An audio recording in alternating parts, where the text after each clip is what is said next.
I remember there was a time in my life when I would just come back from school, and the first thing I would look at is my phone. Like the first thing, just get to my phone, open my WhatsApp, watch people's status updates, leave WhatsApp, come back again, watch the statuses again, leave, go to YouTube, start scrolling. And this would happen for like an hour before I even took off my uniform and stuff like that. It would just happen, and obviously there's no good side to that. And like I also had no one to really like tell me, or hey, Ofentse, get off your phone.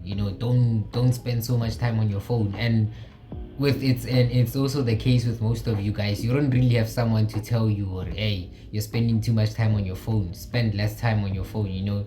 And that's when it all comes down to your discipline and your self-control. You are in charge of your life choices, and one of the biggest things being how much time you spend on your phone. I mean, yeah, there are all these tips about setting your screen time limit, uninstalling certain apps, what's this again, setting your phone to grayscale and stuff like that. All those things, yeah, they are like effective. I believe that they are effective to a certain extent, but like I feel like they shouldn't be the first thing one looks at when they are looking to spend less time on their phone, or reducing their screen time. That's the exact same thing. Now the main question I would like to pose for you today is, what would you be doing if you were not on your phone? I feel like that's so important and it's so slept on. What would you be doing if you didn't have your phone? I feel like this question, it deepens your thinking, and you just think more about your life. What? Like you just reflect more on your life, and you actually get into a space whereby you start exploring the things that you like, the things that you actually have an interest. And that's why the main thing I want to talk about in this video is hobbies.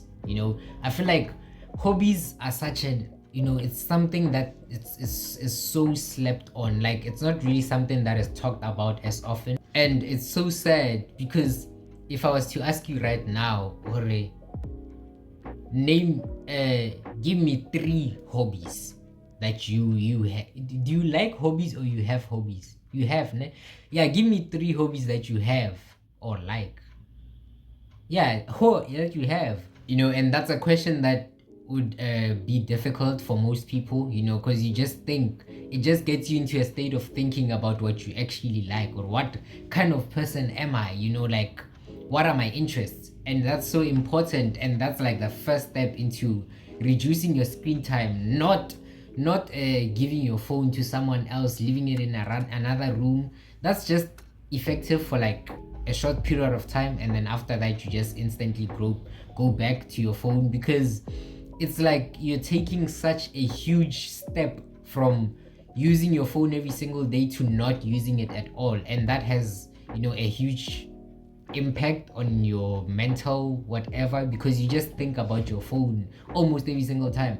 So what we're gonna do now, what we're trying to do rather, is taking it in a what you call this thing, like it should be more of a gradual process, that the decrease in screen time, not just going from 10 to 2. It doesn't make sense. It has to, what I'm saying. You know what I'm saying? I know what you're saying. You know what I'm saying? I know what you're saying. So that's why I want to talk about the whole idea of hobbies, because if you actually had hobbies, or if you actually given your hobbies more time, then you wouldn't be spending as much time on your phone. What I'm saying? Like there's a countless list of hobbies. There are tons of things that you could do in your spare time, things that could interest you. I feel like with most things, most people are just like, it's not my thing. It can, I once said this, I remember, it can be your thing if you make it your thing. I mean, that's not a bar, but it's deep to some extent. Like I feel like exploring is such an important thing. Even if you feel like it's not your thing, just try it out. Even if you feel like playing chess is not your thing, just try it. You'll never know, because what happens with things that you like is that you only like something more when you progress in it. You know what I'm saying? Like if you start passing your maths well, it'll become one of your favorite subjects. You start liking it, and then you start doing it more. So that's the whole idea in this video. Explore your hobbies, explore your interests, and you might even find yourself liking something that you never even thought you would like. For example, here's a list of hobbies. There are countless hobbies. You could try playing an instrument, and if that's like a financial whatever, try something that's costless, if that's a word. There is drawing. Like I really recommend drawing is for like everyone. Like, okay, I can't say it's for everyone. It depends on whether you like it or not at the end of the day, but just trying it, because you develop a skill, but at the same time it might be in your interest. So just try multiple things. There's drawing, there's what else is there? There are a lot of hobbies. There's painting, there's gardening, there's creative writing. Who knows, you might have that author spirit within you. You might just become the next I don't know, Tiger Woods of writing. I don't know, and the list goes on. It's endless. So it's all about you exploring, explore. And then the first thing you're gonna notice is that you're gonna still be on your phone, but you'll be on your phone with a purpose. You'll be searching for things like how to become good at drawing, how to, those are the things that you'll now be looking at, instead of just scrolling, not even knowing what you're looking for, just clicking on something that looks interesting. Instead of that, you'll be going, then after finding all those hobbies, I feel like as a person you should have at least 3 hobbies. What am I? 3, yeah, 4 then. Okay, yeah, you should have at least 4 hobbies. What are my hobbies if I was to think about them? Okay, there's that guy right there, that's my baby, the guitar. There's I do some writing, there's YouTube, there's what else do I do?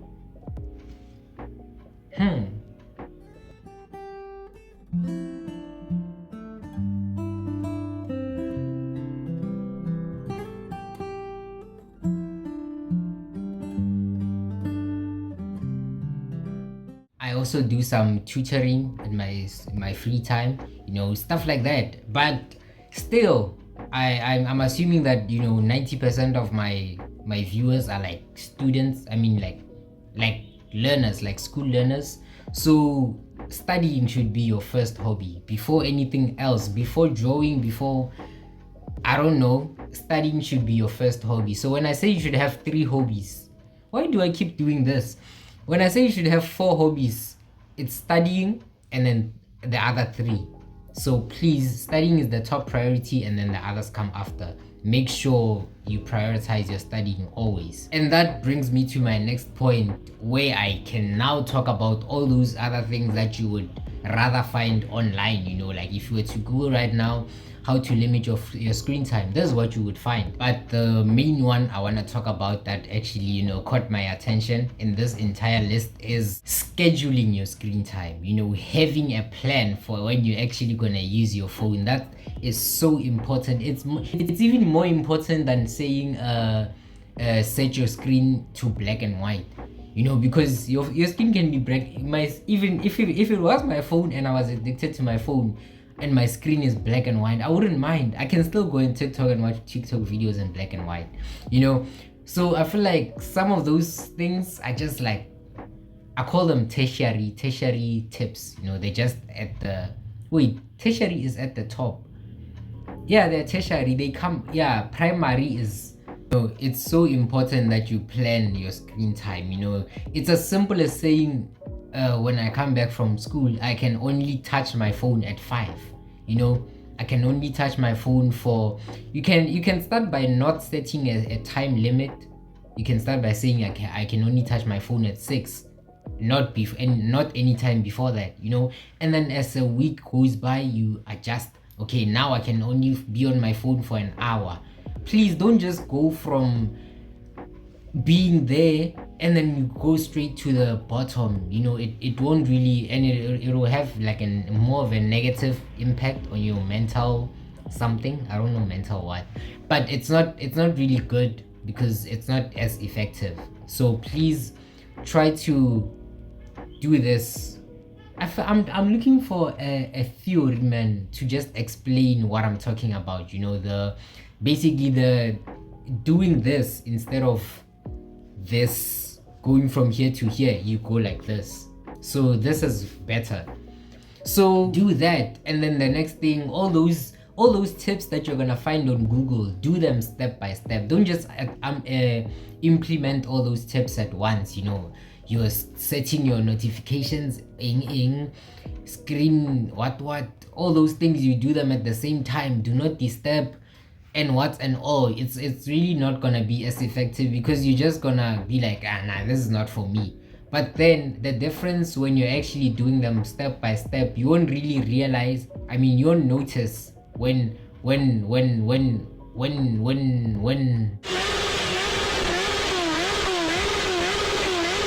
So yeah, I'm gonna close it there for this video. I think I've said enough. Read your books and don't forget to pray.